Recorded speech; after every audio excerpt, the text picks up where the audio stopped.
Welcome to Sabrina's Fit and Fab Over 50 Personal Training Studio.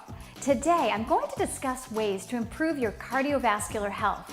I'm going to teach you how to find your maximum heart rate, your training heart rate zone, and ways to maximize the intensity of your workout. I'm also going to give you some examples of how to get this vital organ pumping. Conditioning the heart as we age is crucial. Regular aerobic exercise is like medicine to the body. By consistently working out, you not only strengthen the heart, but increase lung capacity, reduce blood pressure, release stress-reducing hormones like endorphins and serotonin, and reduce body fat, as well as creating a more efficient heart. Your heart with regular aerobic exercise will actually beat slower at rest than a sedentary person's heart. It also will start to recover more quickly from exercise. This creates less wear and tear on this vital organ. So let's get started. The first thing before starting your aerobic program is to get clearance from your physician to make sure you're healthy enough to start working out. The next thing you need to be aware of is what is your maximum heart rate? This is the theoretical maximum at which your heart can beat at your age. You should never exercise at this rate. Simply take 220 and minus your age. For example, if you're 50, take 220 and minus 50, which is 170 beats per minute. If you're 60, it is 160 beats per minute, and if you're 70, it is 150 beats per minute. Some gyms even have these values posted, and sometimes the heart rate ranges are even on the equipment. But if you're working out from home, you really want to know this important rule. Once you know your number, jot it down on a little post-it note and put it where you can see it while you're working out. There are many ways to measure your heart rate when working out. The most convenient is to learn how to find your pulse. I find it easiest to find my pulse along the carotid artery. Take 2 fingers, slide to the outer corner of the eye and down the neck, towards the lymph nodes. You're going to press right here, but slightly, and you're going to feel a slight pulse at rest, but more throbbing when working out. Make sure not to press too hard, as this can impede blood flow, cause dizziness, and even fainting. Begin with 1 and count for 10 seconds and multiply this by 6. You'll get your heart rate. You should take your heart rate within the first 5 minutes of working out to make sure you're working in your training heart rate zone, as well as at the completion of the most intense work. Finally, take your pulse one last time at the end of the cool down to make sure that your heart is recovering sufficiently.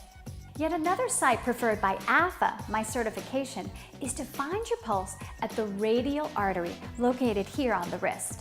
If you're right-handed, take the pulse on the thumb side of the left wrist with the index and middle finger, not the thumb. Place it right on the artery. Try both methods and find the one that works best for you. It is important to keep moving your feet while taking your pulse in order to prevent lightheadedness or blood pooling in the extremities. Another great tool is a heart rate monitor like this one. Some have a chest strap and others are wrist only, but I found those with a chest strap have a 6% greater accuracy. This device works best when the chest strap is slightly damp and it fits snugly around your rib cage like this.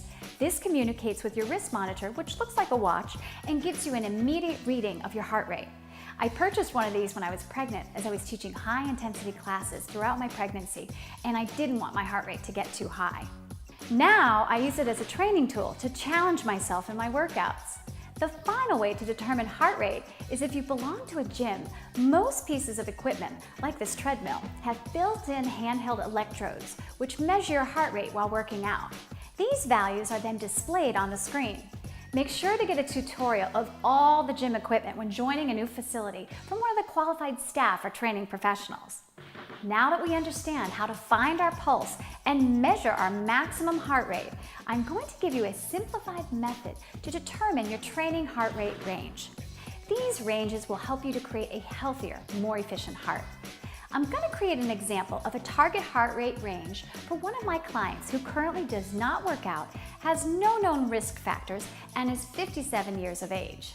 For improvements in cardiovascular fitness, the American College of Sports Medicine recommends 55 to 90% of maximal heart rate for 20 to 60 minutes, 3 to 5 times a week. For this new client, I'm going to suggest the lower end of the training heart rate range since she does not work out, and for the first 8 to 10 weeks, she's going to be in this range. We take 220 minus her age of 57 and get 163 for her maximal heart rate. Now take 163 and multiply by 0.55 for the lower range of intensity, which comes to 89 beats per minute, and then multiply by 0.75 for the higher end, which comes to 122 beats per minute. Our client's simplified training heart rate range we now know is 89 to 112 beats per minute. As my client becomes more conditioned, we can increase these values. I hope these tips have helped you learn what your maximum heart rate is and why it's important, how to take your pulse, and how to calculate your target heart rate zone. And remember, it takes 4 to 6 weeks to see changes on the outside. But remember, change is occurring on the inside on the very first day. See you next time on Sabrina's Fit and Fab over 50.